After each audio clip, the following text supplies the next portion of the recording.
Blasphemy business gang کے معاملات کی تحقیقات کے لیے اسلام آباد ہائی کورٹ میں پٹیشن دائر ہوئی، جس میں استدعا کی گئی کہ ایک طاقتور تحقیقاتی کمیشن بنایا جائے تاکہ دودھ کا دودھ اور پانی کا پانی ہو سکے،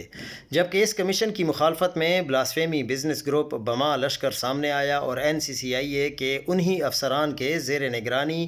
کے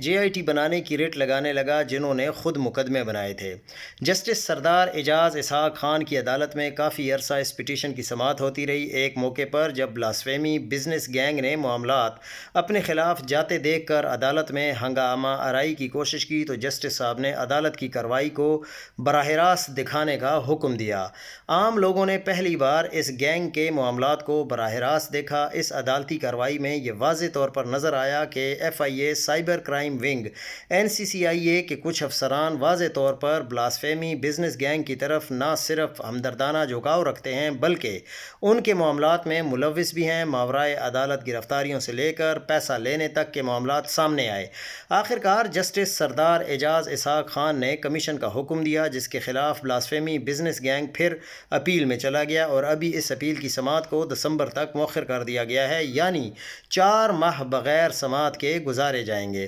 قابل ذکر بات یہ ہے کہ عدالت میں FIA کی طرف سے پیش ہونے والے بیشتر افسران کو اب کال سینٹر بھتہ خوری کے معاملے پر گرفتار کر لیا گیا ہے۔ سوچیں کہ بلاسفیمی بزنس گینگ معاملے پر اگر انہی افسران پر مشتمل JIT بنتی تو اس کا کیا انجام ہونا تھا۔ یاد رہے کہ بادی نظر میں بلاسفیمی بزنس گینگ نے ان کرپٹ افسران کے ساتھ مل کر ہنی ٹریپنگ کے ذریعے سینکڑوں نوجوانوں کو مبینہ بلاسفیمی کے کیسوں میں پھنسایا اور ان کا معاملہ ہنوز حل طلب